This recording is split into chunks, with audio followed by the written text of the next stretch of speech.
Look at your kitchen. Your stove is not just an appliance. It is an external stomach that fundamentally transformed human anatomy. Every single animal on this planet eats its food raw. If you force a chimpanzee to live on raw wild plants and raw meat, it has to spend over 6 hours every single day just chewing. Chewing isn't just tiring, it's an immense evolutionary tax on time and energy. When our ancestors mastered fire, they didn't just warm themselves, they offloaded the heavy mechanical labor of digestion to an open flame. Heat breaks down complex proteins and denatures tough starches before the food even touches your tongue. By outsourcing digestion to a fire, we unlocked nearly double the net calories per bite and reclaimed thousands of hours that nature used to demand for mastication, which raises a central evolutionary question. Why are we the only species that did this? In evolutionary biology, energy is a zero-sum game. Both gut tissue and brain tissue are metabolically expensive tissues that consume massive amounts of calories, even when resting. A creature living on raw vegetation needs a massive, long digestive tract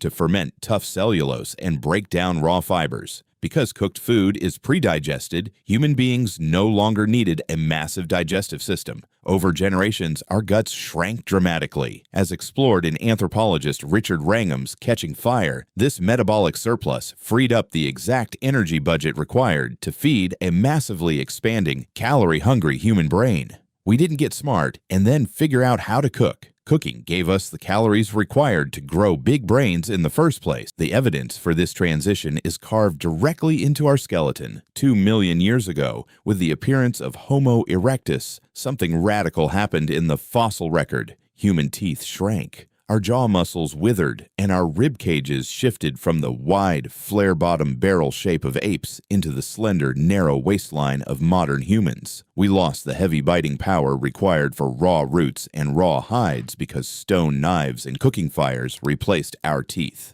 The kitchen became our primary evolutionary adapter. If cooking is such a biological superpower, why haven't other intelligent animals like chimpanzees, crows, or dolphins adopted it? It isn't just about the physical ability to strike a spark. It's about a deep cognitive barrier. First, virtually all animals possess an instinctual fear of fire. Second, and more importantly, cooking requires extreme impulse control. A hungry chimpanzee that finds food will eat it immediately. To cook, an animal must resist the overwhelming urge to eat raw food right now, carry it to a fire, hold it in the heat without burning it, and wait for it to transform. That delayed gratification requires a level of executive function and inhibition that almost no other animal possesses in the wild. Cooking did something else that was equally revolutionary. It forced us to sit together. You cannot cook in isolation while constantly running from predators. Gathering around a fire created a safe, lit space in the dark night. While waiting for food to cook over the coals, humans had hours of idle time. This shared waiting room catalyzed the evolution of complex spoken language, social trust, storytelling, and culture. The hearth became the foundation of human society. Today, we take our kitchens for granted, but we are obligate cooks. Our bodies have adapted so thoroughly to cooked food that we can no longer survive in the wild on raw food alone. Cooking is not just a culinary preference or a cultural tradition. It is the foundational technology that made us human. Fire didn't just cook our food, it made us human. Subscribe for more.